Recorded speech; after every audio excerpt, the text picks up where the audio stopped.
Your beard was struggling until you found the elegant Sasquatch. It's Suplex Syndicate time! Let's get ready to rumble! Chaos, you should have put this one in the vault, man. They not ready. I am Tactical Santa, the Smack Talker Slaywalker, the Michael Jordan of Kringle Jingle. If you're not down with the Squatch, you can suck it. Spray and slay with the Fragrance Fiend. Suplex Syndicate, baby! That's all! Rah!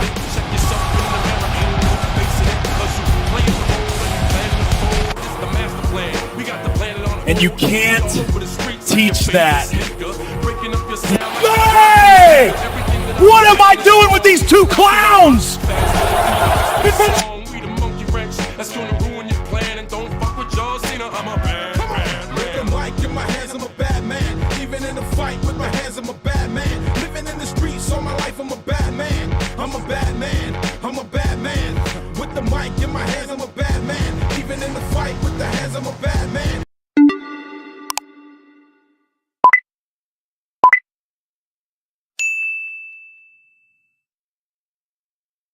Sponsored by the Elegant Sasquatch.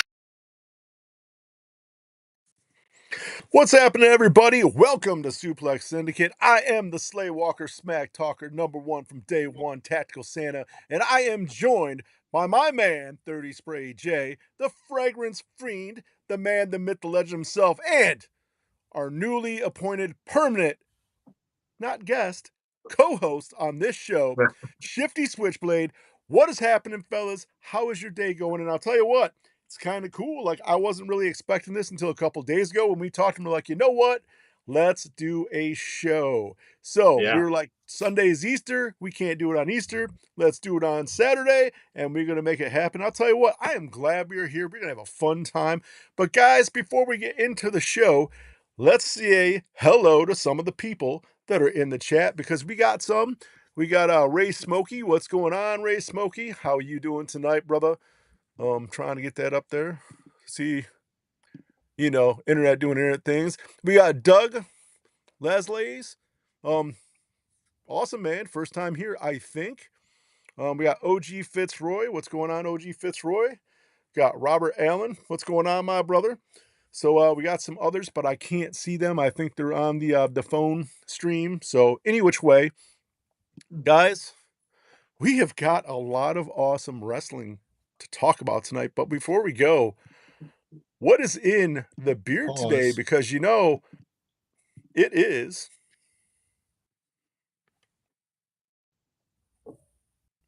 I paused. It is not Sasquatch. It is not Sasquatch Sunday. It is Sasquatch Saturday. So shout out to the Elegant Sasquatch, Ray Smokey. Yes, there will be 4 people on a regular basis. We're missing the Elegant Sasquatch because he's doing his thing, selling these great products up in Jersey. We all got Elegant Sasquatch in. Sway Walker looks like he's rocking the Rest in Peace Beardomania 1. Shifty's got some Lover Boy. Ooh, Lover Boy. I'm rocking the oil and the butter. Ooh. How you liking that whipped butter by Elegant Sasquatch? Because and I'm not blowing smoke. That is probably top 3 butters in the small batch world. If you don't know about Elegant Sasquatch's whipped butter, you better hurry up because the temperatures are rising up. Douglas got Gentleman in, dude. That is one of my Elegant favorites. Sasquatch. I got the beard wash in Gentleman, and beard wash in Gentleman, the oil in Gentleman, man, that is an awesome scent profile. You're missing out if you don't have that one. But guys, he's got something special coming up, and I believe he's released on April 15th, I believe is what he said. But Beardomania 2, and he's been dropping some clues. He dropped the John Cena one, and didn't he drop a Macho Man Randy Savage hint? So I know there's. Oh yeah, he did. There's Oh gonna be. yeah. I believe you said there. Is there 3 or 4, Jay? Correct me, because I got old man. I got old man dementia. There's 4. All right. So guys, 4. there's going to be 4 Pretty sure. parts in the Beard of Mania that Elegant's going to be dropping pretty soon. But listen, if you haven't tried him, you need to try him. He makes some awesome products. Small batch company. Man, this guy is kicking ass. I've been following him and been supporting him for the last 2 years. So get yourself some Elegant Sasquatch. Let's help him out, because you know what? We are a badass community that supports each other. With that being said, man, we got so much wrestling happening, and I don't know where to start. So I kind of left the studio like I did last week. So why don't we start off with everything that has to do around the Roman and CM Punk match that's going to happen at WrestleMania? Oh man, Shifty, I'm gonna let you just run it, buddy. Tell me what's going on. We'll just throw our inputs in. I mean, honestly, this Monday was pretty much a reverse role of what happened last week. Honestly, Right. CM Punk was the aggressor, and he beat the crap out of Roman and put him through a powerbomb through a table. But I don't know if you guys watched it though. Roman had to help him with the powerbomb because he almost botched it. Yeah. So yeah.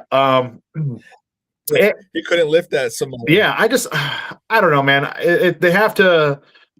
It's not wow factoring me right now with this. Right. The Roman CM Punk. The only thing that wowed me was when Punk said something about Roman's dad. That was it.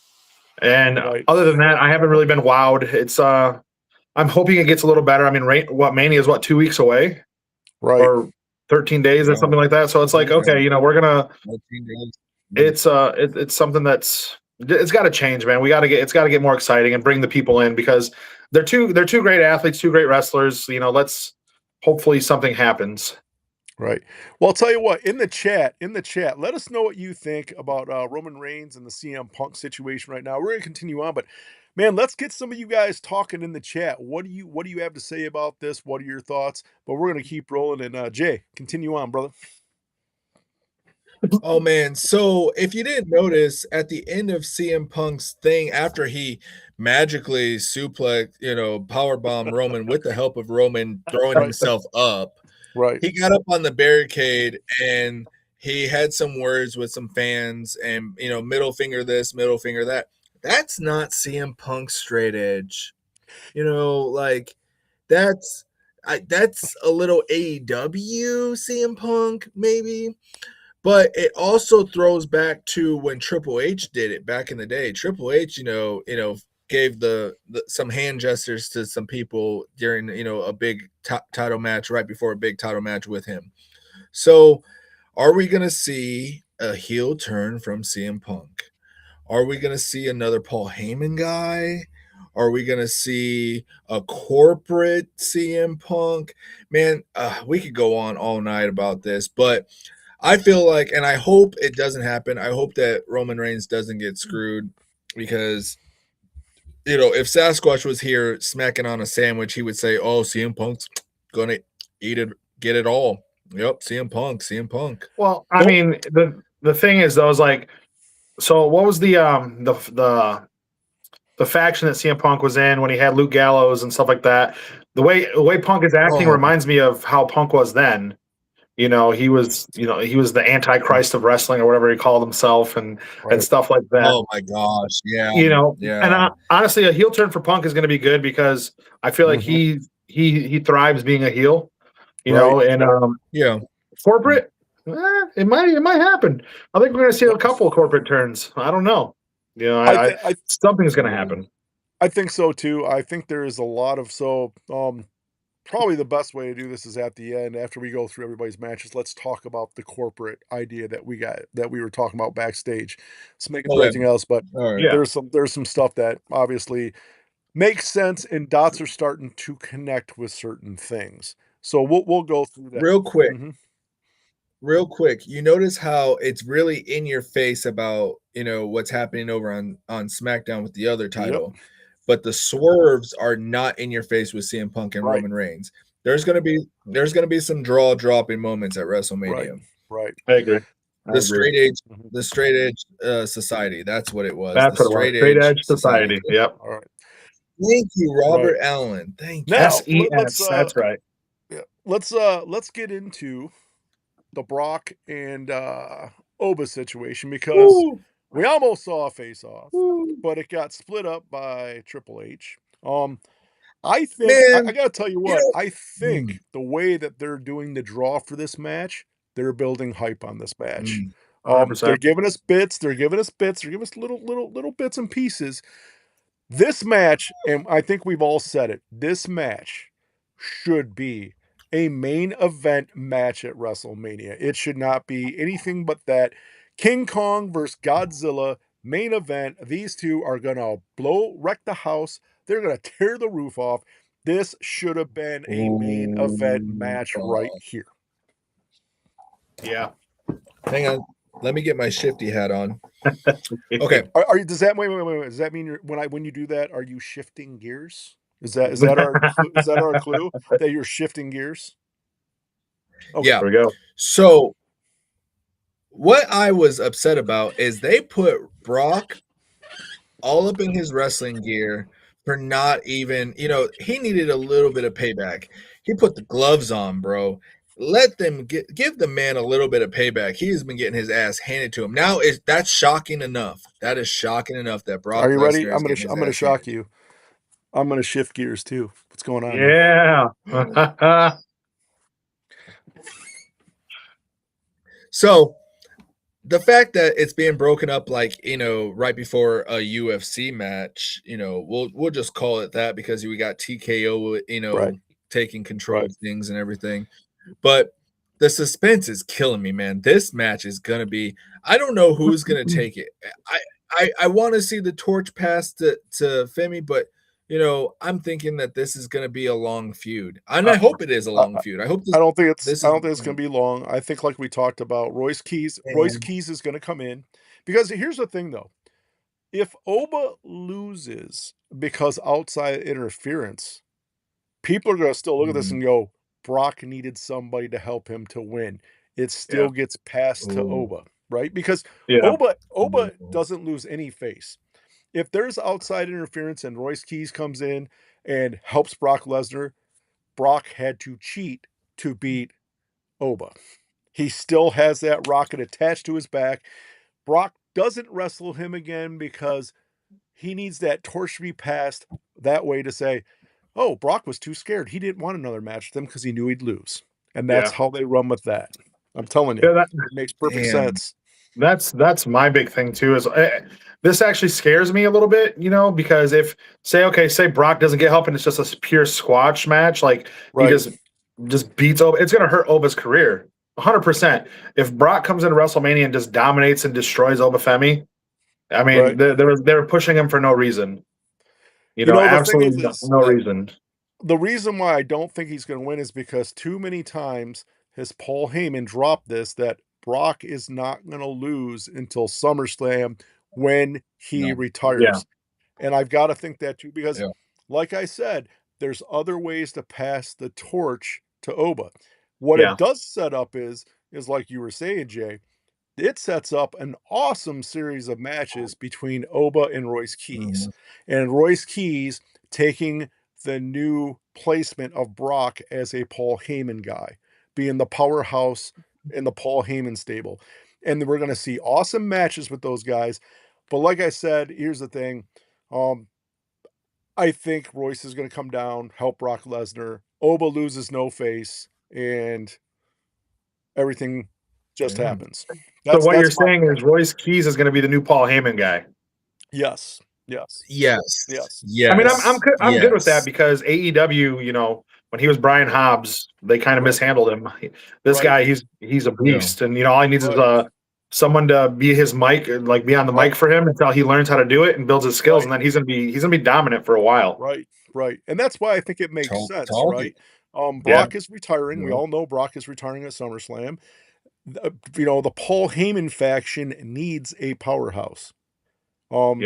You put Royce Keys in there, he checks all the boxes, and you set up some awesome matches between him and Oba, because honestly, when him and Oba start their feud, nobody loses in that, as far as like if Royce Keys loses to Oba. There's no losing face in that. Oba is a monster. If Oba loses a couple times to Royce Keys, there's no losing face because Royce is a monster. So it's one of those where they can draw some awesome crowds, have some awesome matches, and nobody loses face. Nobody looks weak because both them guys are beasts.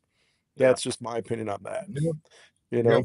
And for everyone that, where's Royce Keys been since Royal Rumble? He just had a dark match. They're working him. Right. They're working him behind the scenes. Right. So sooner or later, he's going to be a main eventer. Right.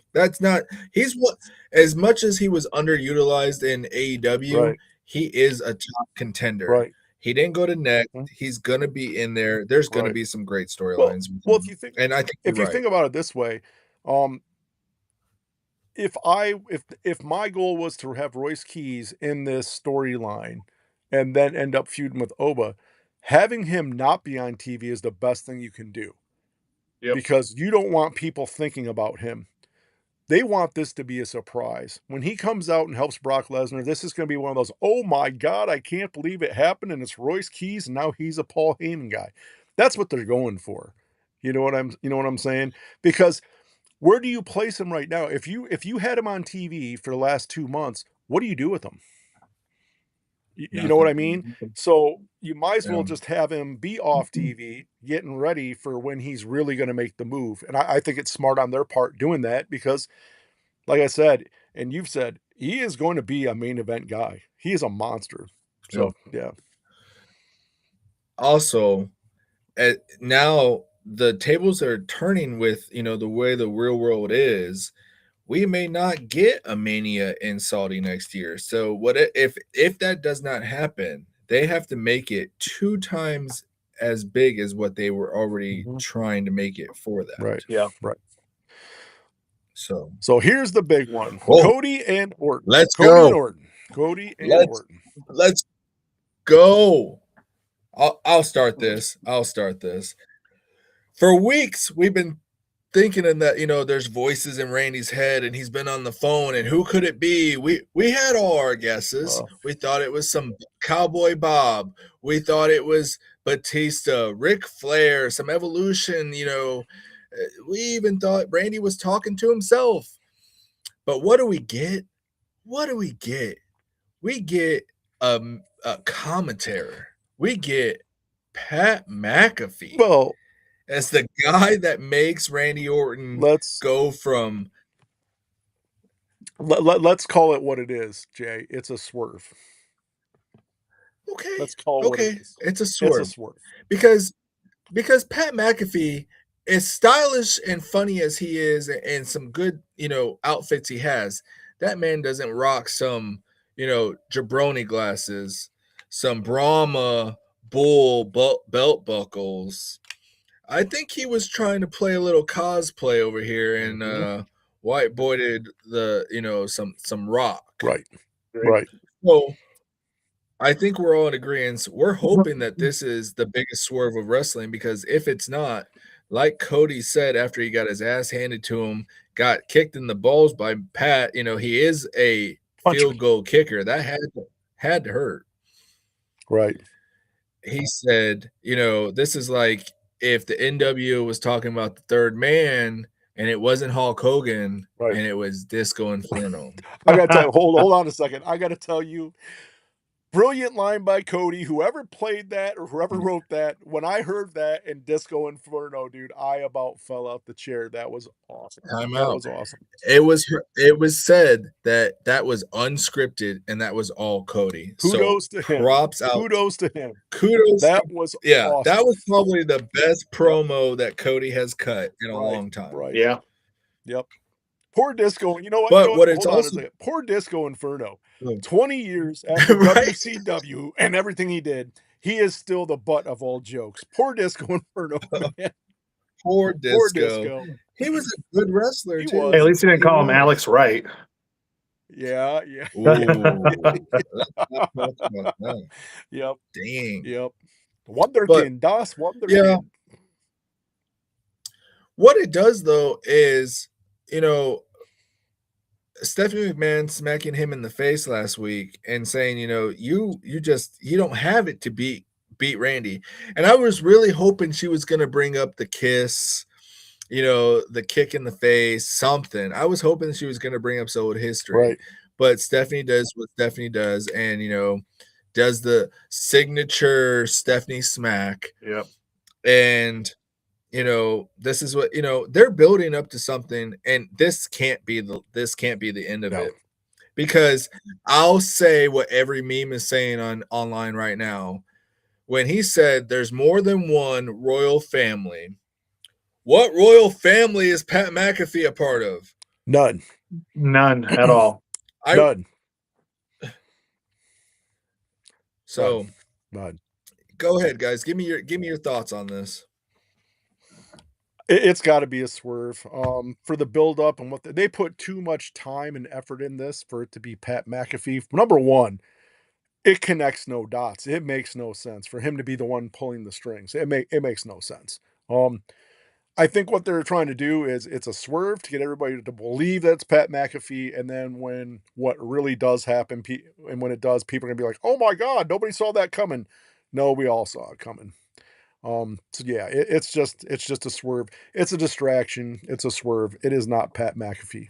I mean, if they really want to do it better, they should have just rehired Doink the Clown and had Doink the Clown come out and do it. Don't disrespect Doink like that. It would have been better than Pat McAfee. At least it would have made some sort of sense. I mean, if you're gonna do a clown move like that, you might as well have a real clown out there doing it. Yeah. Ooh. Yeah. Okay. Honestly, yeah. I just when I seen it with Pat McAfee, I was just like, oh God, please tell me this isn't true. I was hoping that it wasn't. But then I noticed the glasses, the big belt buckle, and then the Jordans he was wearing. And I was like, nah, the Jordans I can see Pat wearing, right? But the belt buckle, the glasses, the way he carried himself reminded me a little Rockish. I was like, you got a little Dwayne in you right now, buddy. Like, what's going on here? It's just because I can't miss the opportunity. These ones right here. Yeah, exactly. These ones right here. These ones right here. He just and like Jay said, royal family is not a part of a royal family or wrestling royalty. So it's like, okay, it's gonna be someone from it's gonna be The Rock, 100%. If it's not The Rock and they keep it as Pat McAfee, it's gonna be super let down. I read online too that the ratings for SmackDown were awful this week because of this whole Cody Pat McAfee thing. And it's like you gotta build your ratings up to keep fans interested. And I feel like with a couple segments, Roman Reigns, CM Punk, and the Cody and Randy thing, and I feel like they're losing fans. Fans are turning the channel when this comes on. Or they start seeing it and they're like, oh, this looks exactly like what we watched last week. Yeah, it's right. They have to pull us in. Something has to happen. Right. I and after the court thing with Ted Jr. and how he got cleared and everything, I thought this was kind of hopeful for me, but they can't bring up Ted Sr. because he's still going through everything. So unfortunately, I don't think Ted Jr. is coming. And honestly, Ted Jr. is not in shape at all right now to wrestle. Right. Like he might be. He's been in prison for a year eating protein waffles. He's not. Well, but you look at it though, bro. How many people though? If you look at it though, how many people would go, "Oh my God, it's Ted DiBiase Jr." Oh yeah, you're not gonna get that pop. No, you know what I'm saying. You're not gonna get it. This, if you go back to what WWE has said the past couple of years, they're into long time storytelling. Right? Mm-hmm. This was already the seeds were already planted last WrestleMania when Cody turned down The Rock. So we'll get into that a little bit later, but it's long-term storytelling. There's no way somebody last year said, you want to know what's going to be awesome is let's plant Pat McAfee as the guy that's got the voices in the head for nobody did that as the man. Rumors were that TKO stepped in and wanted Pat and included because he brings ratings, right? Included, but he's not. It doesn't make the man. Sense. Yeah. Right.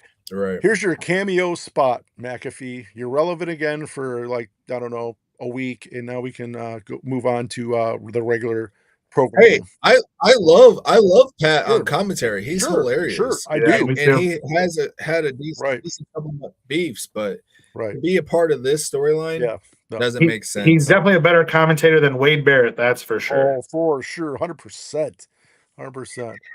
All right, fellas, let's move on to the next one. We'll talk about because this one's got some heat behind it too. The Cargill Ripley situation. There's rumors going around. There's rumors going around that supposedly Rhea's going to get hurt next week, and she's not going to be at WrestleMania, and Tiffany Stratton's going to be the step-in. I think that would probably be the worst idea ever. It'd be the worst idea ever. Why? And they're saying there's real life beef, but the thing is I haven't seen them beefing back and forth on Instagram or Facebook or any of the socials.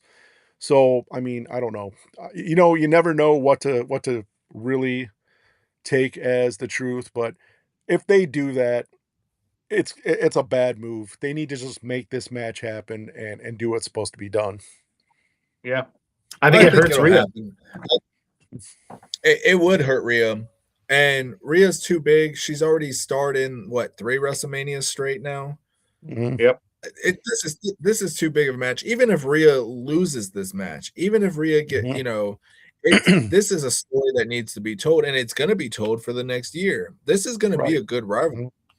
Right. So hopefully, I haven't read a lot in the social media this week because it being April 1st and everything, there has been a lot of things. So I hope that Tiffy thing isn't true. When you think about this is the women's match. I mean, how much really does anybody, and I'm not throwing shade on any of the other 2 women involved in the other heavyweight championship match, but I don't think anybody really cares about Stephanie Vaquer and Liv Morgan going at it. They're not generating any. I mean, you don't see anything about that. When they're talking about the women's title, they're talking about this match right here.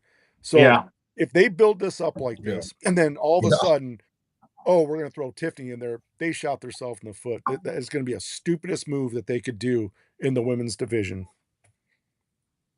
Yeah, no, I agree. I just wish that they could find. I wish they could find the right sauce and get the right thickness to that barbecue that was Attitude Era. They keep saying, they're not so PG. Oh, Netflix is letting them do this on Raw, this, that, the other. It's there. The makings are there. They just need the right long time storytelling. It's definitely not Tiffy time. Let me add a caveat. Let me add a caveat to this because we talked about this last week. Did anybody notice last night when Michin wrestled how awesome she looked wrestling Rhea? Oh yeah, she's a great in-ring talent, 100%. But here's the great thing, in-ring talent. Here's the thing, right? If they wouldn't have put her in this clique with Jade, would she be getting the airtime to show everybody that right now? No. So I really think it was a smart move putting her. I mean, even BFAB was moving in the ring pretty good last night. Michin, dude, I'll tell you what. I thought Michin was going to win there for a second. Dude, she was really doing her thing. And that's the thing is a lot of people don't like the fact that there's a clique now with Jade, BFAB, and Michin, but dude, they're all bringing each other up. They're doing a fantastic job, So I think the clique. I think that clique is working. There'll be more on that a little bit later here in this episode because I think there's some more stuff that's going to happen. But anyway, that's pretty much the basis of that match that we've heard about in the past couple days. But hopefully it stays the same and there's no there's no injury. But do you think it's true that every time that the ones that get beat up really bad before Mania actually wins? Because if you're seeing it correctly, and if they keep playing it this way, Rhea's getting her ass handed to her. Roman just recently got his ass handed to him. Cody's getting his ass handed to him. If that's the case, and if that's how the chips fumble too, then how's the story? We need all these villains to win. Really, we need all the heels to win. I think there's a big difference now, though. I think with TKO involved, I don't think this is going to be typical storytelling. And here's the thing: if Rhea wins, right? If Rhea wins, as a company and a storyline, what do you gain from Rhea winning? Nothing really, because she's already got the star power. Nothing. If you have Jade win and her clique continuing to be dominant, now you have other storylines you can do, and now you have 3 superstars that you can do story. And I'm going to say, I'll just say this: there'll be another storyline with a 4th member that's going to be there. So you gain everything by having Jade and the clique win. You know, we'll get in. I don't want to spoil it. We'll get into that. We'll get into my theories a little bit later. Let's go to the next match. We're going to talk about this one right here. Come on, switch. I know you didn't add anything I wanted to talk about. I know you always want to talk about that, but what if? So now we're well. Before we get into that, there is one that I didn't have a screen set up for because we do need to talk to about it. Jacob Fatu, Drew McIntyre. Man, I think I'm actually that's the other than Oba and Brock. I think that's the match I want to see. Mm-hmm. Right. I think that's the one for me. Just because everybody knows, like the last couple of weeks I've been on the since I've come onto the show, I'm a huge Jacob Fatu fan, right, 100%. And then seeing him wear that shirt, the FAFO or FU shirt, it's like, all right, man, like someone's gonna join. I don't know who it's gonna be. I don't know what. There's gonna be another Samoan faction. I don't think so. I think you and Jay have read into the trend. Look at Brock Lesnar. He has a FA F5. Fatu that's fine. That's fine. I'm with Shifty. Listen, how many shirts do you think sold because he has that FA that shirt? It's a trend. There's not going to be another Samoan faction. I'm telling you. They're just making shirts. I'm telling you. Or what if it's like what if it's Tama Tonga joining Jacob Fatu because they were friends when they were a part of the the MFTs or Bloodline 2.0 or whatever they want to call themselves. It could happen. There's something's there. I think. Sure, and that's a tag team. That's not a faction. So, well, it brings over Tama Tonga and Tonga Loa. We got a faction. So now we have MFT's version 3.0, and we have Timu and all this going on. Like I don't. Santa, calm down. Let us have our what ifs. We haven't got to this Wyatt 6 yet, so you can calm down. Yeah. No, listen. I love all the Samoans that are in there, but what I'm thinking is this whole thing of having so many Samoan clicks is going to be over with. I think we're coming into a new age in WWE where it's going to be like, you know what? There's going to be a bigger picture. I don't think we're going to have all these Samoan clicks. It's going to be a bigger mission for everybody.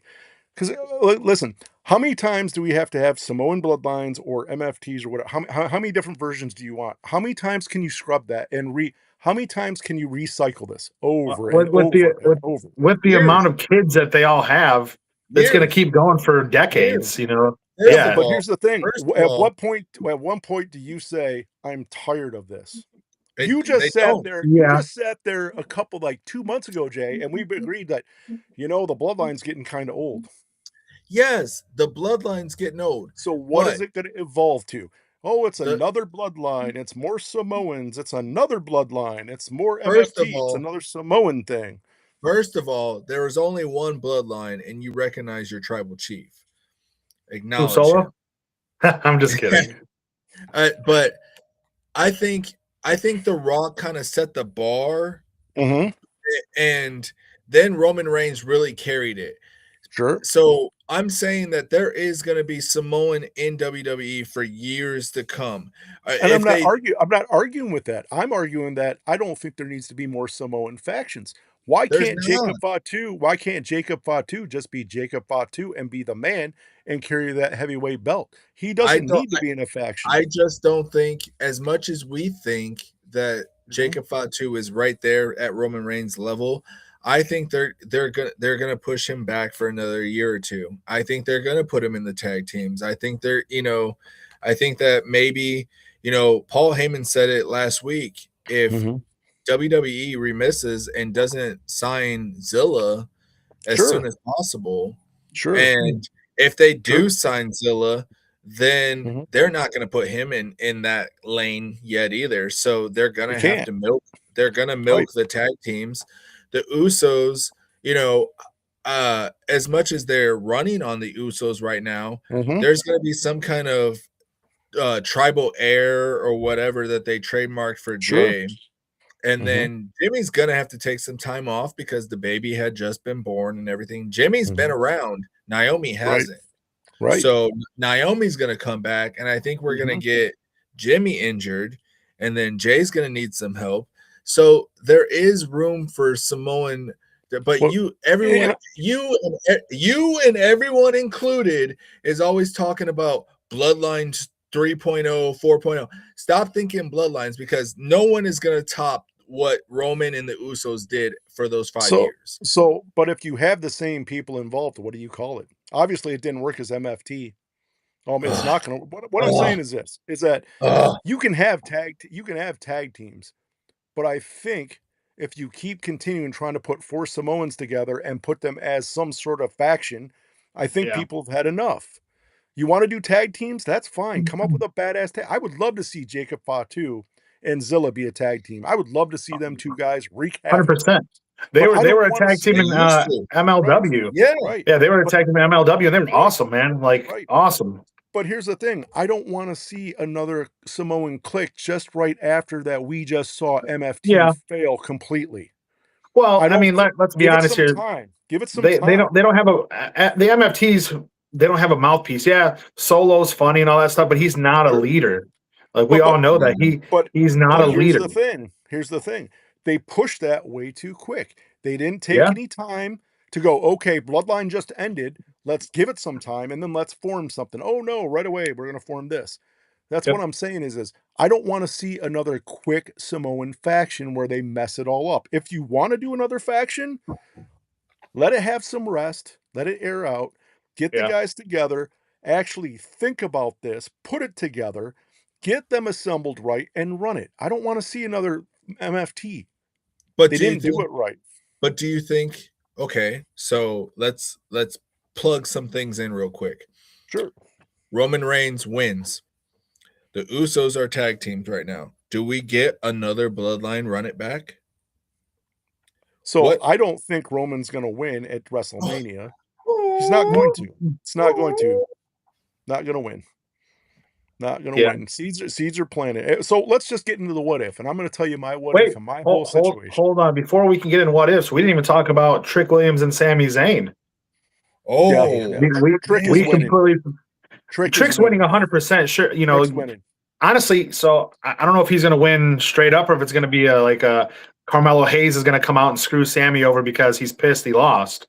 I think you're right though, because it's going to set everything up to have Trick Williams and Carmelo have some beef and run some matches, because those matches in NXT were awesome, and it's leading to that. Those guys can work fantastic in the ring together.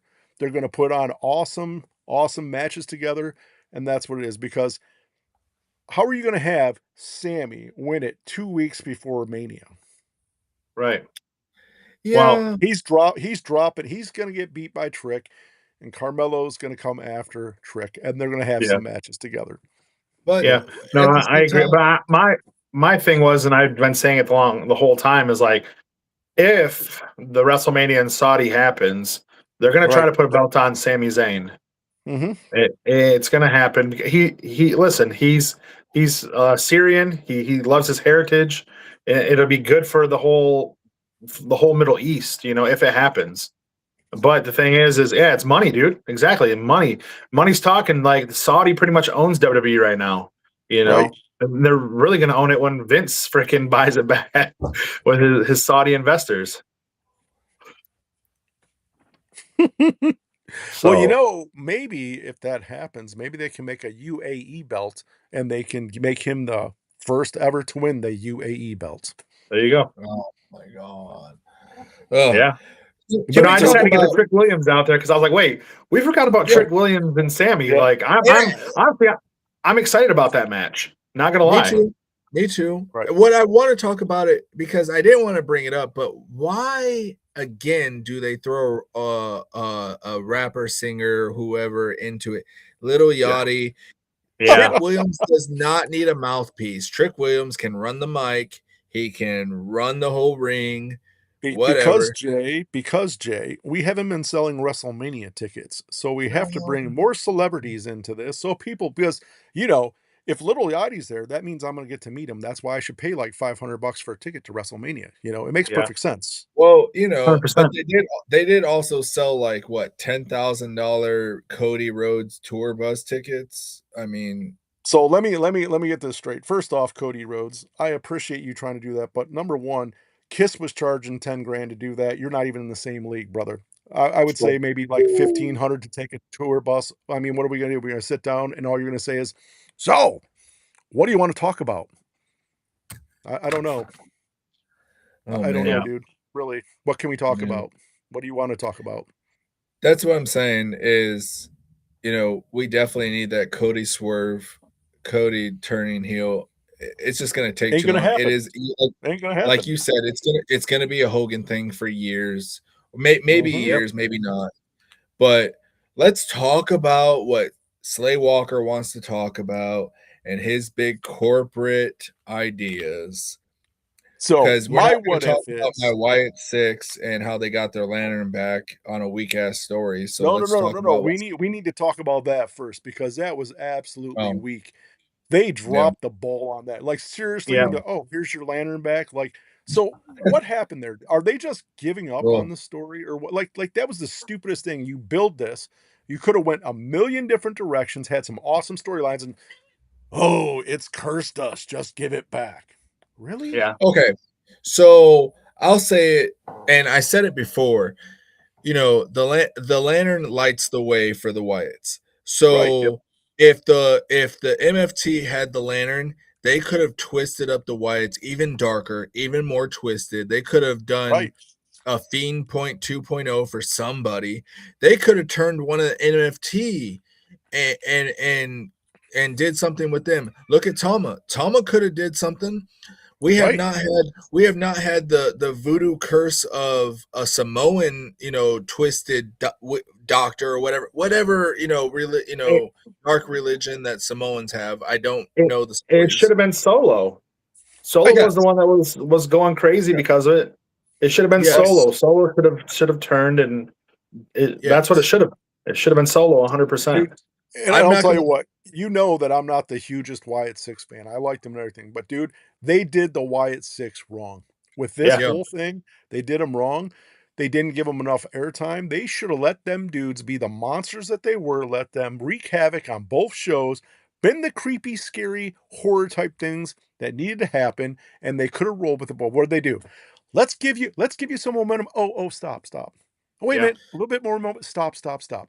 It's stupid. Injuries happened and everything, but injuries aren't going to stop the Vision story. Right. So you want to milk the legacy of the great Bray Wyatt, who was a master storyteller, a master long storyteller. Right. Yeah. All the things that happened with the Fiend, no matter how many bad matches they booked him or whatever, the Fiend was a character you wanted. Even if you got 2 minutes of something from Bray Wyatt a week, you wanted to watch it. And this will probably surprise you, Jay. This will probably surprise you. And I will say this. When they had Bray Wyatt as champion, as the Fiend, and they had Goldberg come back, do you know how pissed I was? I'm a Goldberg fan. Do you know how pissed I was that they had Goldberg go out there and squash Bray Wyatt? I'm like, that is the stupidest thing you could ever do. You built the Fiend up, and then guess what? Now you just buried him. That is the dumbest thing I've ever seen. Number one, Goldberg didn't even need the belt. Why even worry about it? And they did that. You watered down the legacy of this storyline of what you could have done with it. Fine, the MFT wasn't working. Fine, the Wyatt Six's storyline with the MFT wasn't working because you tried it 3 times and then you finally kept going with it. Now it's fucking watered down. Excuse my language. And now they got the lantern back. Now what are you gonna do with the legacy of the brother? The true the real life brother of Bray Wyatt. What are you going to do with this storyline with them? Well, what I don't understand, what can you possibly do now storyline telling? What do you do now? It's like it's There's over. nothing. I don't Here it even is. know. You got it. Where do you go? Honestly, I don't WWE really, I mean, excuse my language, but they shit the bed with this one. They You did know, big time. they really, really messed up. I mean, like you said, they could have, you know, pushed this as like a horror faction comes out, Right. beats the crap out of people, and then takes off. You know, they don't you Right. don't have to give them a match. Just have them come No. out of the crowd and shut the lights off, do the lanterns, do the phones, you know, and just Right. have them come wreak havoc on both shows, and then Right. you know, let them do that. I But no, I feel like, and like you guys said, Bray Wyatt was one of my favorite Right. wrestlers. Bray Right. Wyatt was a great storyteller, even from the beginning when he was just the Wyatt family, you know. Yep. And you know, when the Fiend started happening, when he was doing like the Playhouse and stuff like that, and he was all giddy and wearing his gym gear and all that stuff, and then all of a sudden they let me in, and you get a flash of the Fiend, and like, whoa, what is this? You know, Right. and it was just showed his creativity, and WWE's really you know, dropped the ball with that and his legacy and his storytelling. It's like I said, I can't understand this. I got excited when they first came back. I got excited. I'm like, okay, they're going to give them time. They're going to do the storyline right because they were appearing. They were dark. They were doing the horror stuff. They were appearing, doing all the stuff. I'm like, this is going to be awesome. Roll with this. Roll with it. Roll with it. Roll with it. And what do? Boom. They didn't do anything right with it. Nothing right with that whole thing. Nothing. Terrible. The only savior that it could be, and it kind of ties into your theories, but if your theory is correct, then you have the dark against the corporation, like the ministry was before. It was me all along, Austin, when it was the ministry versus the corporate. That's the only thing that could really save them anymore. But let's get on. Let's get into this. So I'm gonna drop my theory about what I think is happening overall in WWE. First off, I think please. The Rock is going to be the corporation. The seeds have been planted. Cody turned it down. I believe The Rock is going to be involved in the CM Punk Roman Reigns. He is going to make sure that CM Punk wins. That lays the seed to WrestleMania next year in Saudi, where him and Roman are going to fight. He is going to be the one that helps Randy Orton out. He is going to beat Cody Rhodes. Jade Cargill match. Jade and her new faction are going to become part of the corporation, but Bianca Belair is going to come out. She is going to help Jade. That's how they're going to secure that title. And on the other hand, Bianca Belair is going to win the Monday Night title because honestly, I don't think anybody really cares about Stephanie McCure or Liv Morgan being champion. They put Bianca over there. Now you have a faction. The tag team belts, you got the two women that are amazing that I don't think anybody can beat. They're going to be part of the corporation. So what this sets up is, I believe it's kind of like when WCW got taken over by NWO. Everybody is going to be either part of the corporation or they're going to be part of WWE, if that makes sense. They're going to have to rally around each other to beat the corporation because the corporation is going to be cheating. They're going to do anything they want and they're going to have the corporate policies behind them. This sets up a lot of storylines. I'm here for it because honestly, what's happening now most of the time on these shows is pretty lame. This is almost like a reset. Let's take everything we've done, everything that is crap. We can, because at that point they can look and be like, all right, division sucks, get rid of it. This sucks, get rid of it. This sucks, get rid of it. Let's realign everybody and make them either be on the corporation side or this side with The Rock running it. And that's what I think is going to happen. I could be wrong, but that's just what I think from seeing everything that I'm seeing. I think that's going to happen. So I've been trying to keep track of what The Rock's filming and everything. Not much has been mentioned since he won the award and everything from the what was that movie with the Dave Mirra? Dave Mirra movie. Yep. Which was a decent movie for the storyline that it was. But anyways, The Rock doesn't really have anything on his plate, so it could be run for 6 months, you know. And then once they kick The Rock's out, then he can go back to Hollywood or whatever. You know what? WWE needs The Rock. I'll say Well, think about this, Jay. Think about this, Jay. Does The Rock really need to be there to run the corporation? No. Can he phone it in every week and do a reel and be on the screen and be like, I don't have to be there because this is going to take care of it. Yeah. See what I'm saying? Yeah, He could true. still That's do. true. He could still do his filming. All he has to do is vignettes, and all it has to be is a storyline that goes. So since Rock is the head of that, though, who's going to be the mouthpiece for WWE then?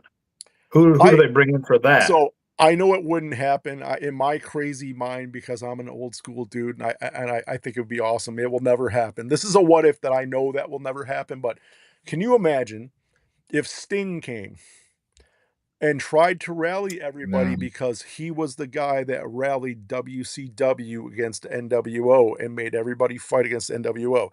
If he came in not to wrestle, just as somebody who comes in and says, I have been through this. I experienced it on the Monday Night Wars. You guys need to get together and go against this corporation. It'll never happen. I know it will never happen. In my wild mind, it would be awesome. So I'm in the same loop as you though, but I'm thinking, what about Steve Austin? Why not bring Stone Cold? I don't think Steve Austin would. The only reason I don't think it would be because he's too involved with his side-by-side racing, his other projects and everything. I just don't think he wants to be involved. Hey, but like you said, though, he doesn't need to be there. He can just cut vignettes. But the problem though is on that side. On the good side, hold on a second. On the good side, you have to have somebody there that's there every week leading the troops. You can't have somebody phoning it in. You have to. It has to be there. No, The Rock is a vignette promo guy. Right. You know, he's done a lot, and Stone Cold did a little bit, but the thing that makes Stone Cold popular is that glass shatter. He comes down to whoop some ass. Well, not just that, he also took on the corporation in the Attitude Era. Right. Okay. I see what you're saying. Now here's something else though. What if Stephanie? Jay? What if Stephanie, Jay? Because you talked about it earlier. What if Stephanie's part of this with The Rock? And what if Triple H is part of this with The Rock? She went out there. So the only way that she went out there, slapped Cody, said, "You can't handle it." The way that this works is if they do what they did, where it was Linda versus Vince. So then Triple H is the mouthpiece for WWE, and Stephanie's the mouthpiece for the corporation. Triple H will bring in, Roman Reigns, LA Knight, Jey Uso, all the ones that just aren't hitting that meter, quite yet. And then, but again, I need something dark. I need something. What if doesn't make sense? What if it's Triple H and Stephanie are on the Rock side? And what if the man, the myth, the legend himself comes out, rallies the truth, The Undertaker? He doesn't have to wrestle, but he was the locker room leader. And you want to talk about dark? That's your guy that's dark.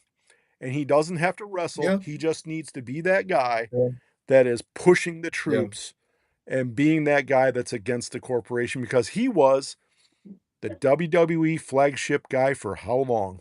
And he doesn't want to see WWE being taken over by The Rock. That's what got me into wrestling was the ministry versus the corporation. Mm-hmm. Right. And why can't we have that again? It's just new players. New players. Okay, do you guys, since we're talking ministry corporation, do you guys remember the Union? It was long-lived, or it wasn't very long. It was only around for a short period of time. It was Shamrock, Mankind, Test, the Union. Yep. Yeah, those guys. I don't know why they didn't move forward with that. They just killed that off. It was like after Mick Foley and Ken Shamrock had left the corporation with Test, and then they formed the Union. Which is funny if you think about it, Union Corporation, all that stuff. But honestly, like the reason why I didn't last though was the RIP 10, then Ken Shamrock and all his craziness outside of the ring supposedly. That's why I didn't last.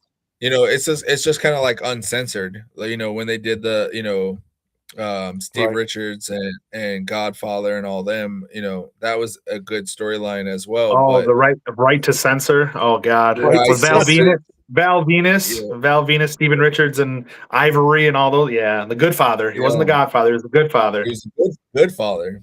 Good father. What if the Godfather comes back and rallies the troops, Jay? Hey, as Pimpin' long ain't as easy, he brother. brings the Pimpin' ain't easy. Pimpin' ain't easy, man. Pimpin' ain't easy. That would be awesome. Yeah.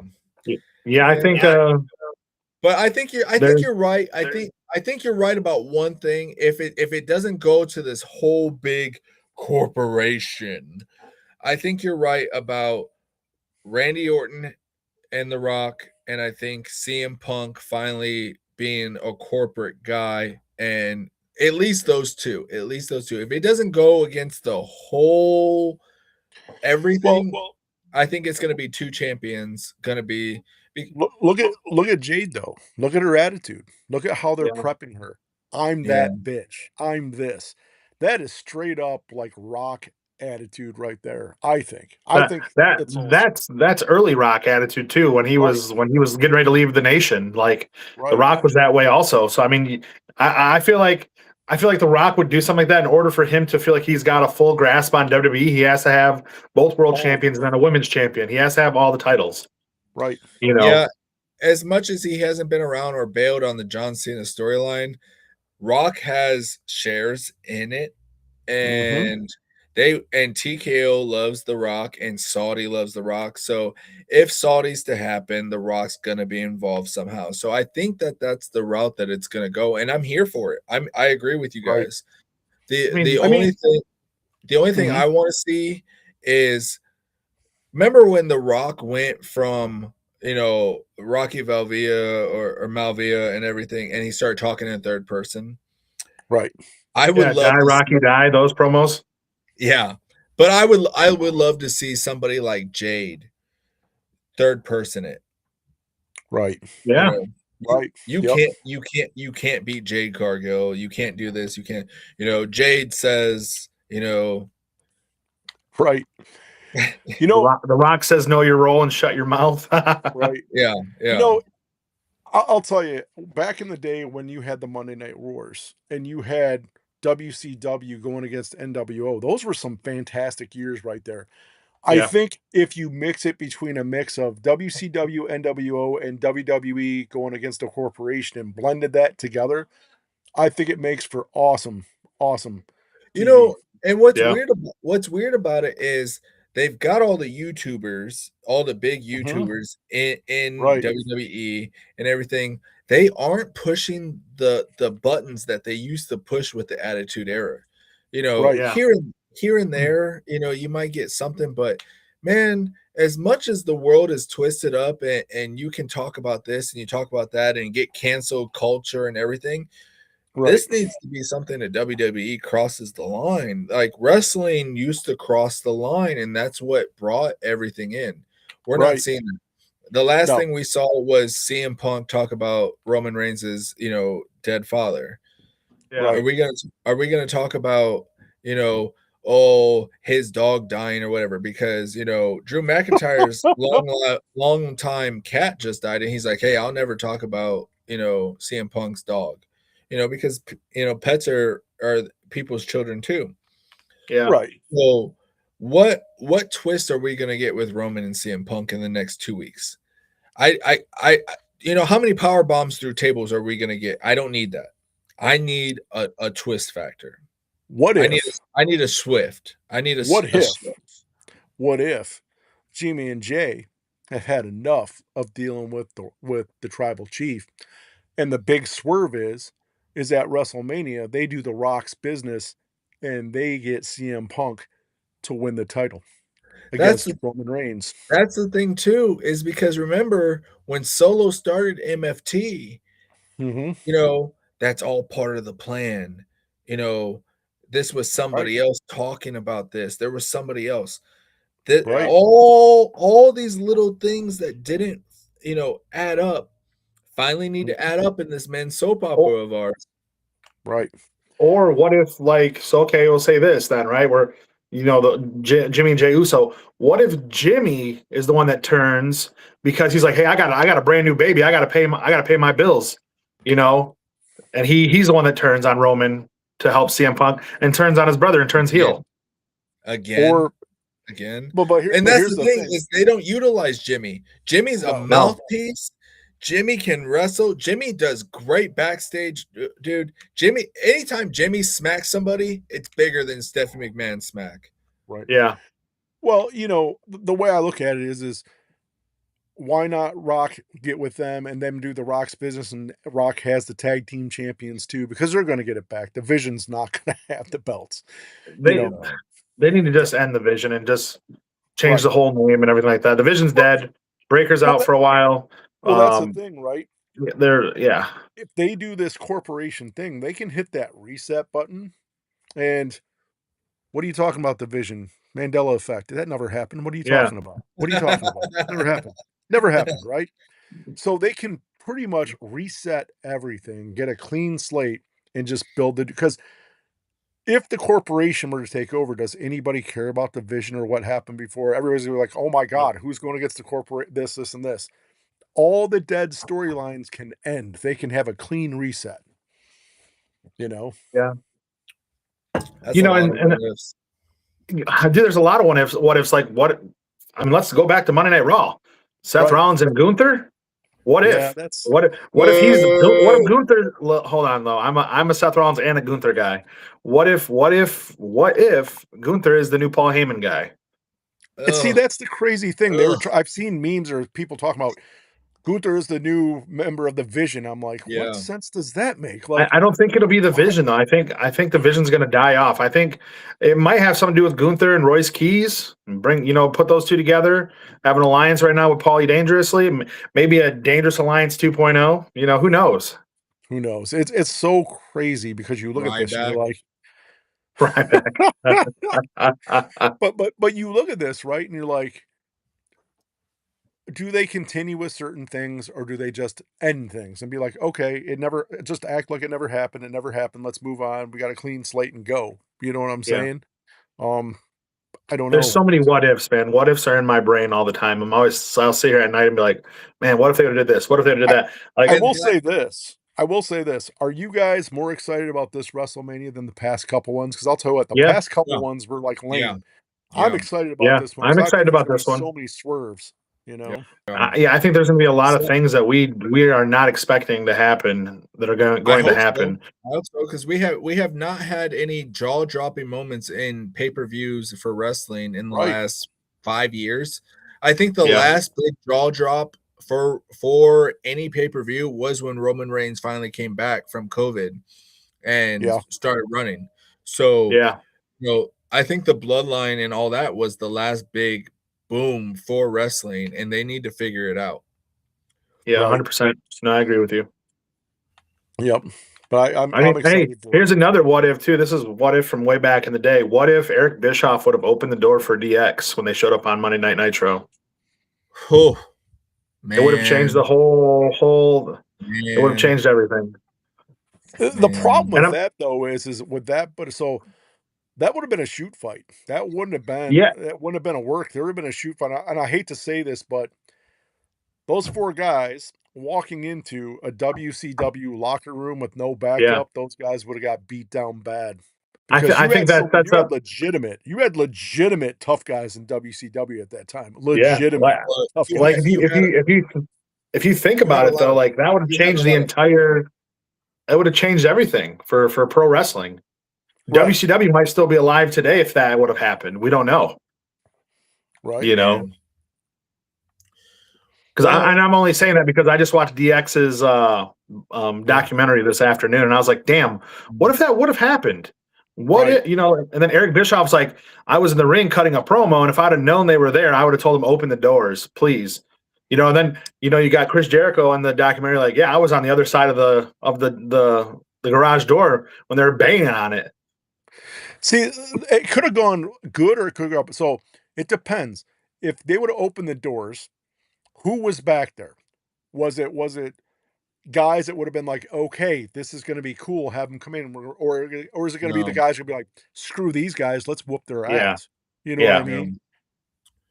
I mean, And my last little bit of sprinkle is, man, I am loving some Danhausen. Yeah.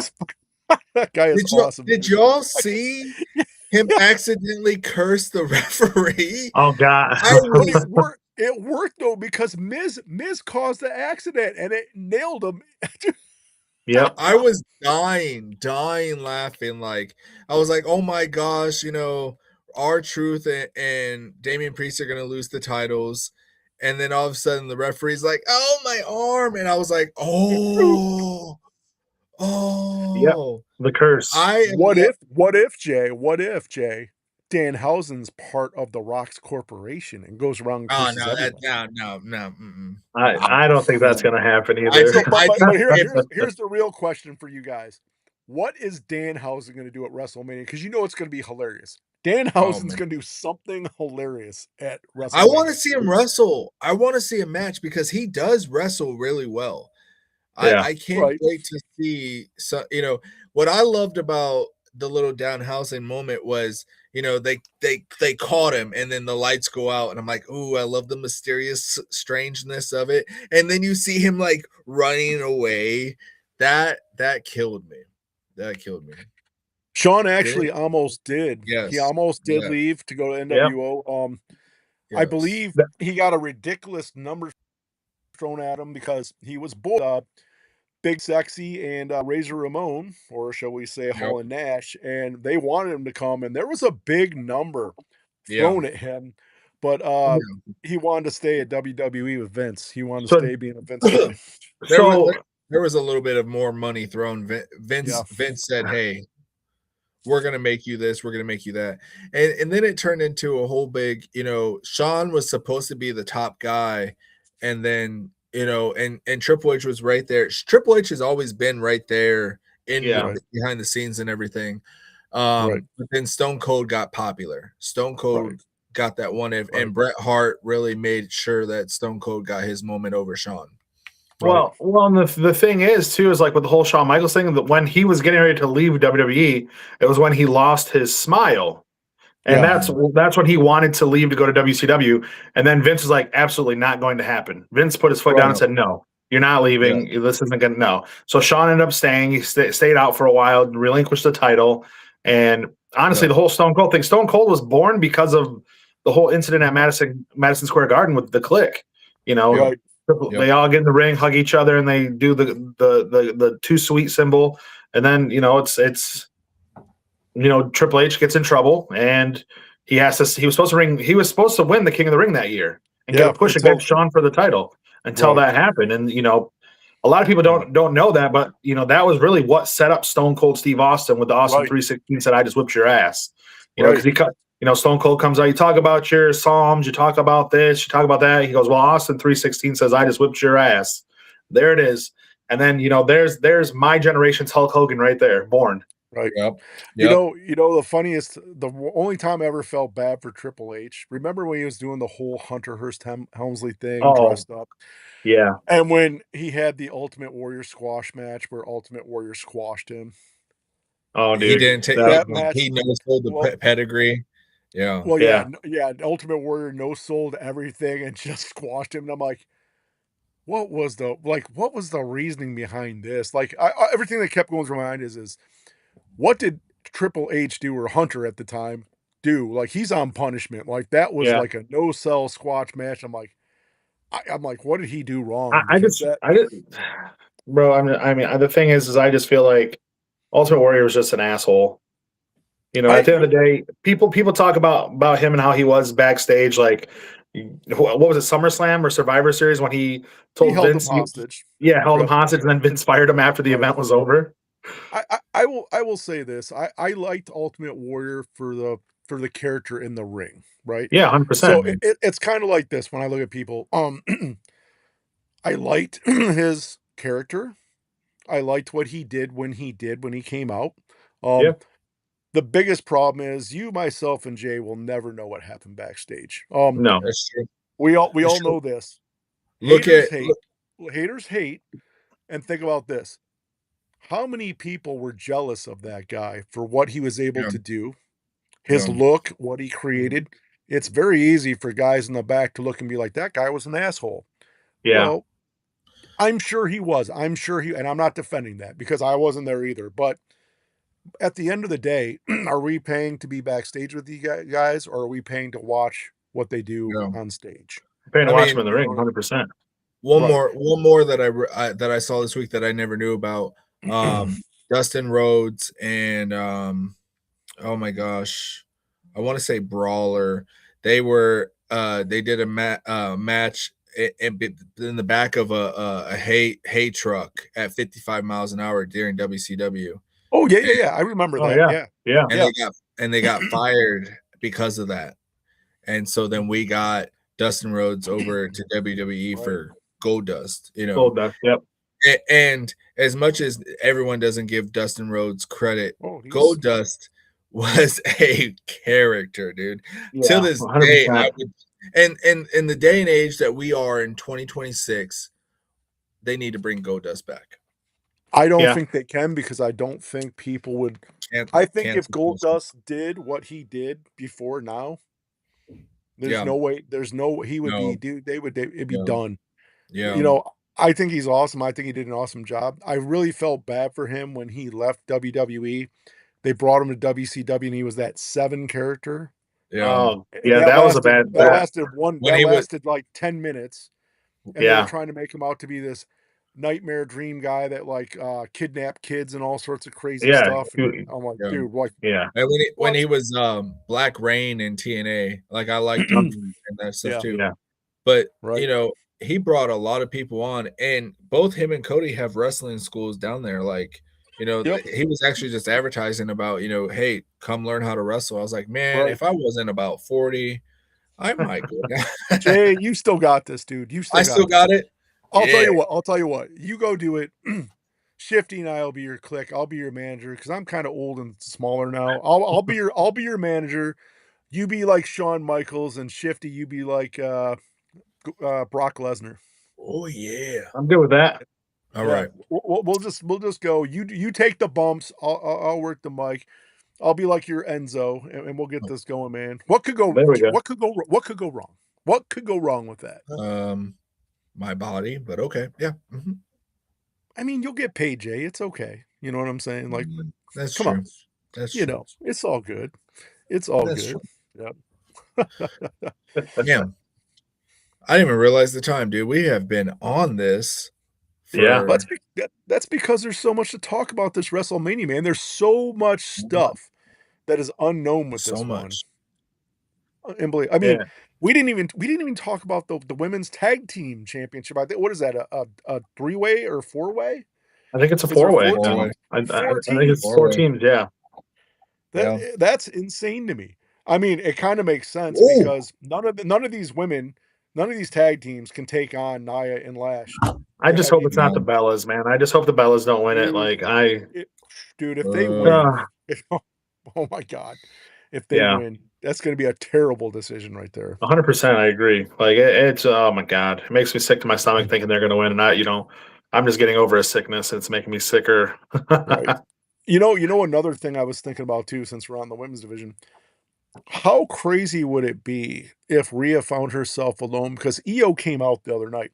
How crazy would it be if Io flipped and turned heel?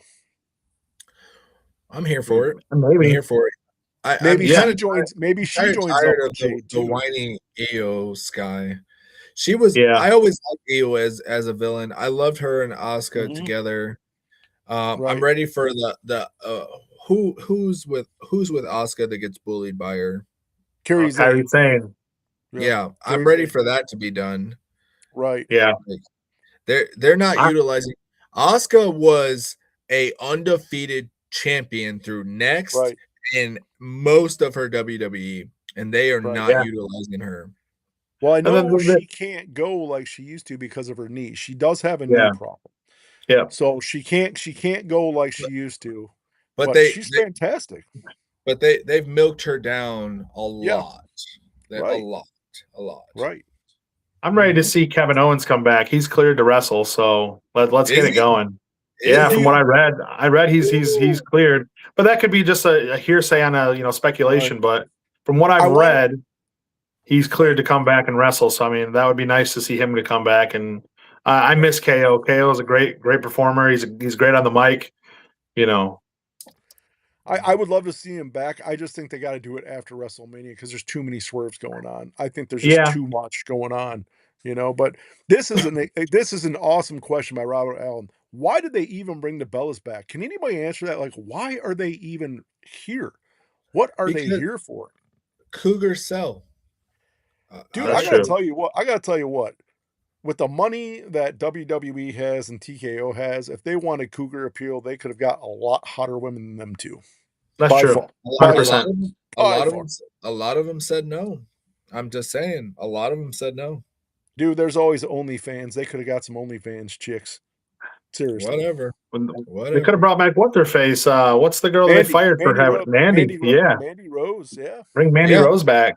And that's another thing, and not to get too deep into it, but you got all these YouTubers and all this shit. Why, if you're trying to open the doors for, what the streaming services are nowadays, why not bring back Mandy? There was talks about Paige coming back or whatever her name's gonna be. Well, there's talk about Sasha Banks coming back too. All right, I'm done. Yeah. So hold on though, since we're talking about women coming back though, what's oh my god, what's her name? Soho. She wrestled with oh my god, it's not Ruby Soho. Oh yeah. Was she the one that came out in the tank? She's the one that she had like the stretched ears. She got her nose broken by AEW pretty bad.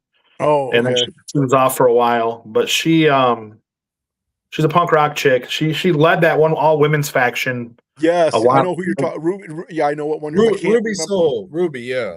Is it Ruby Soho? Is that her name? Oh, it's Ruby. No, is it? It's something Soho. I know her last name is something Soho, but why not bring her back? She was a good talent. She was good on the mic. Right. She could wrestle. There's a lot of women wrestlers that WWE really dropped the ball on. Right. Well, when you look at this, it is Ruby Soho. Right? Ruby Soho, yeah. Right.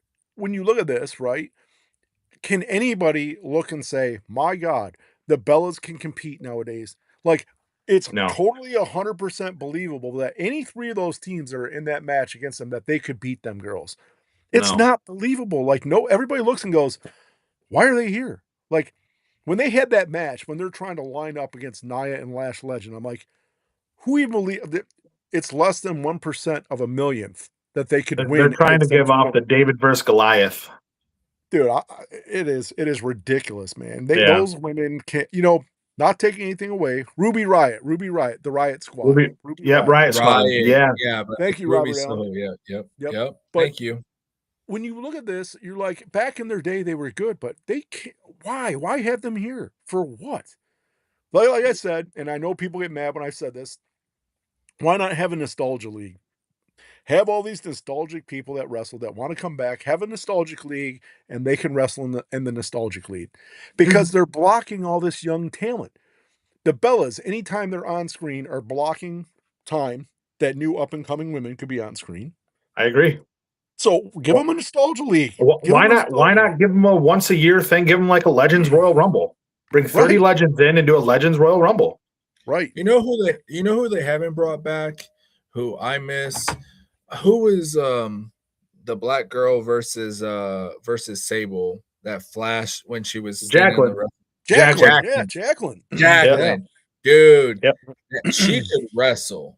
She wasn't a bikini model when they were starting to do all the, she's a powerhouse. Gravy fights. Yeah, and everything. She was strong. She was a powerhouse. Yeah. Yeah. She was a powerhouse, man. She was a powerhouse. There's so many, I mean, there's so Molly Holly. She was a great women's wrestler. Ivory was a good wrestler. There's a lot of women that were really good wrestlers back then. But the problem is that it wasn't when Attitude Era was all about, it was sex sells. You know what I'm saying? It had nothing to do with athleticism or anything like that, like what we're getting now. So, I mean, I think if Molly Holly, Jacqueline, Ivory were in this day and age in pro wrestling, I think they'd be phenomenal. 100%. Still, You know, still to this day. something just came to my mind, and it doesn't make sense. The rumor about Tiffany Stratton maybe taking the place of Rhea, right? Yeah. If she's getting punished and she's going down to NXT and all this, why would they all of a sudden make it Tiffany? Because of all that drama that Charlotte and her and all that off-script stuff. Yeah. They're really going to do that. So that makes no sense to me at all. If It's just a if she's squash on match. punishment- They do a squash match to make her look awful, and then that's why they send her down to NXT. I mean, but at the same time, Jade's already beat her. What's the point? Yeah. You know what I mean? I don't know. It doesn't make a lot of sense to me sometimes what they do, you know. And look at Tiffany. They built her up. How much money they spend on her? Look at her entrances that she did. That Barbie entrance and all that. They spent big money on her. Now they're just that was money. That was money. It was. Well, the thing is, you know, she ran her mouth and went off the script and said something about someone's personal life, which I get it, you know. Sure. You shouldn't air dirty laundry out that's not yours. Right. Right. So, you know, at the end of the day, I guess, you know, we all got to reap what we sow. So, I mean, she said what she said. And now she's got to, you know, like, you just got to deal with it now. You got to deal with the issues that come along with it. But, you know, the thing is like the WWE right now, the current state of WWE, there's issues. There's a lot of issues. We all know that as fans that have been watching this for years, you know, years and years and years. And, you know, they really have to get a creative team in there that's going to, you know, take off with everything. I read, there's another article I read too that said that Triple H was getting fired after Mania. That's what I heard too. There was an article there too. Yep. It wasn't April Fool's though. This came out. It was like 2 days ago. I read it on April. I read it on April 1st. That's why I didn't mention it. But yeah, so there, I mean, there's multiple things. Like even unless lawsuits like what's happening with Vince happens, Triple H ain't going nowhere. Steph ain't going anywhere. They got some money in this. Yeah.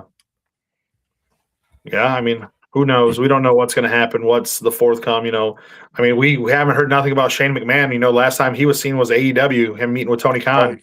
You know, nobody knows. So, and that's the crappy thing about all of this is fine. TKO, you know, they brought them in and this and that and blah blah. They just need to go back to not having logos all over the ring and the wrestlers and on the tables and in the middle of the ring and everything. Like it's too commercialized. It doesn't feel like wrestling from when we were kids. Nope. It's a billboard. It's a billboard now. It's a billboard. That's all it is. Right. And honestly, that's, you know, that makes sense, you know, to what was said earlier about the corporation thing, because they're making it more of a corporate entity now. So why would they not want to have a corporate team versus the WWE team? You know, and that makes a lot of sense. I mean, honestly, if you think about it, the merchandise they could sell, video games, like look back in the day, Nintendo 64 had WCW versus NWO Revenge. It's one of the greatest video games of all time. You know, SmackDown versus Raw video games. You know, we think about it. There's so many things, you know, that they could run with off of this. They just have to come. It has to be a catchy name. It can't be the corporation, because that's nostalgic and more like a tribute to Vince McMahon. You know what I mean? And I think it'd be great, honestly, for TV, because then you never know what's going to happen. And instead of having two separate shows, have there be one combined show. You know, have it be. You know, I miss when it was everybody was on both shows. Yeah, I hate the separate rosters. I've hated the separate rosters since I was probably 14. Yeah, you know, I agree.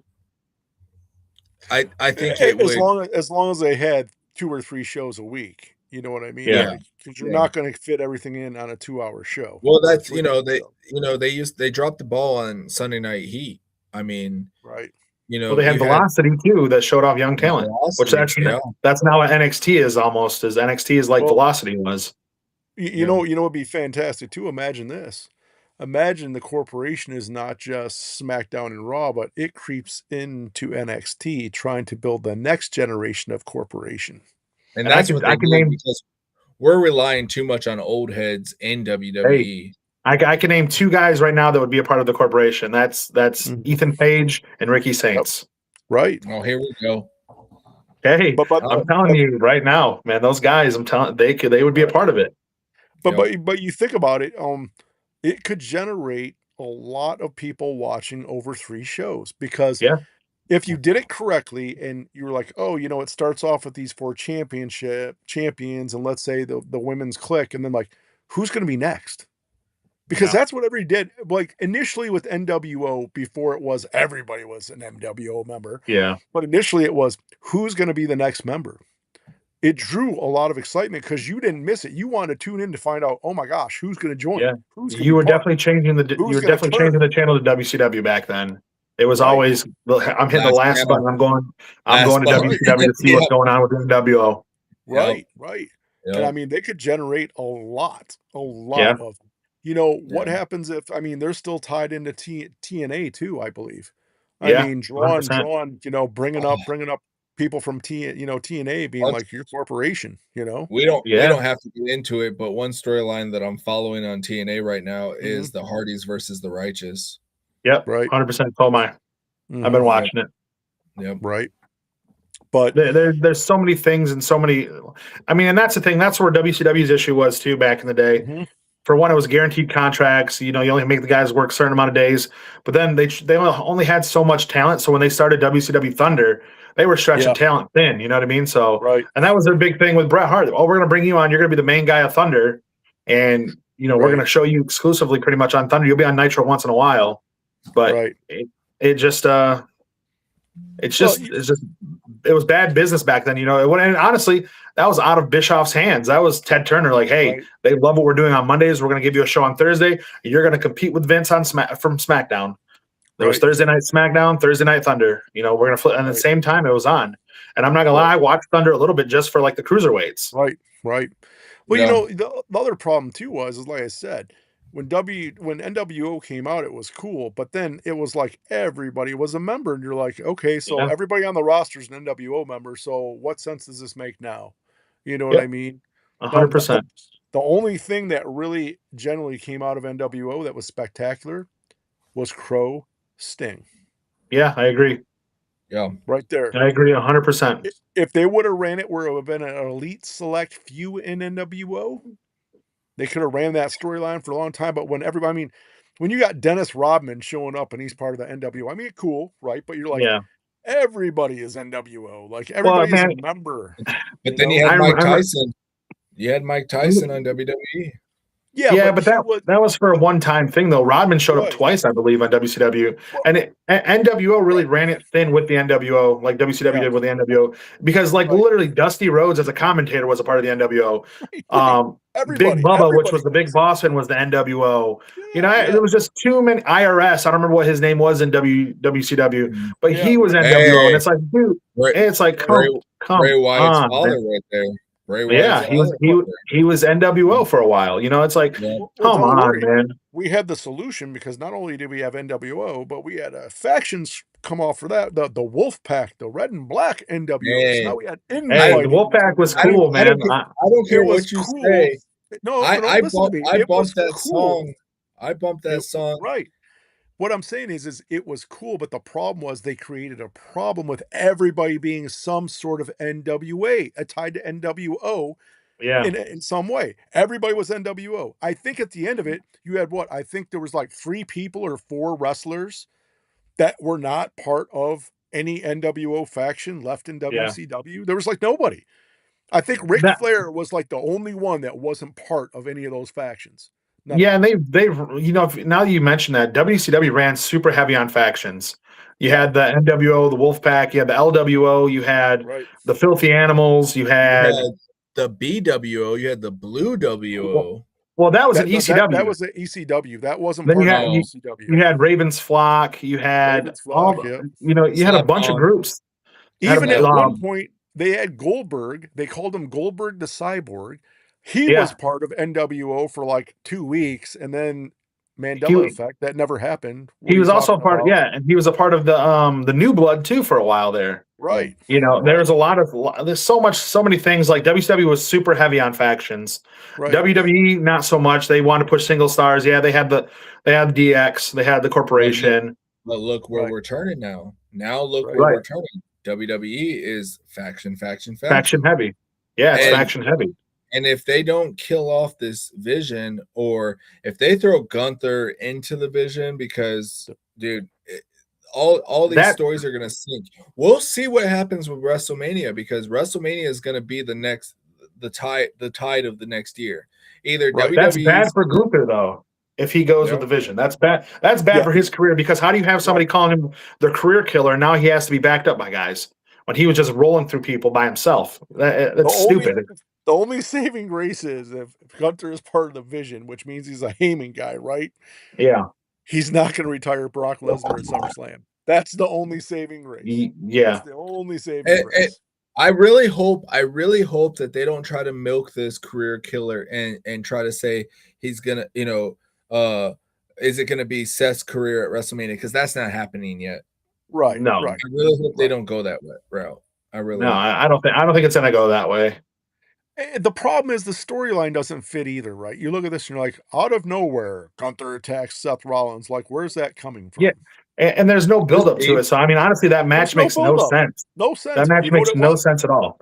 These two guys don't have a match at WrestleMania. We're not selling tickets, so maybe this will sell some more tickets. Because it makes no sense. It makes no sense.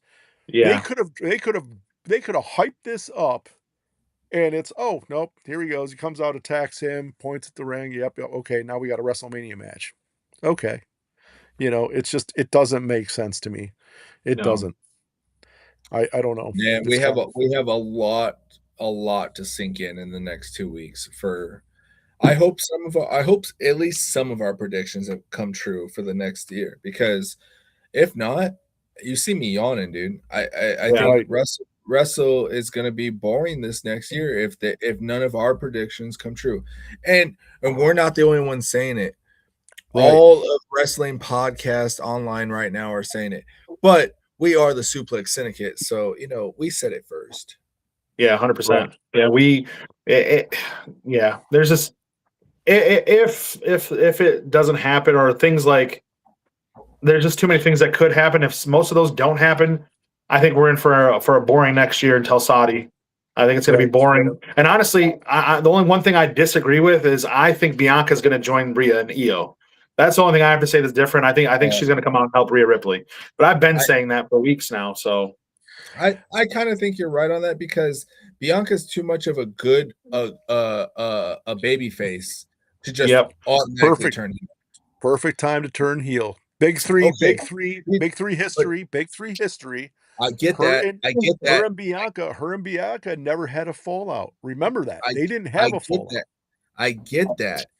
Right. But if she turns heel, Naomi just had that baby. Naomi's coming back, and they are not bringing Naomi back as a face. They better not. She's going to come back with. Now you've got the big three as all heels, and they can run over the women's division like no tomorrow. Right there. Because it's you just said Women's Nation. The Rock is going to want to have both the heavyweight champions and both the women's heavyweight champions. You can't do that without having Bianca turn heel. You can't. I feel like Bianca is like, she influences a lot of young girls being a good baby face. I feel like her going heel is gonna. I think she worries about that too. Is like messing with her brand and who she is as a person. So honestly, that's why I think she's gonna stay going, babyface, and she's gonna help Rhea out. But who knows? Nobody knows what's going on in wrestling right now. Right. Nobody knows. So I mean, it's possible. Anything's possible, and especially in WWE right now. Especially with and I said this earlier in our chat. I said, TKO has their hands in the pot too much right now. Right. So who knows? They might force it and say, hey, this has to happen. Right. It's either Bianca or Io turning heel. It's one of those two. Yeah. One of those two are going to do it. Yep.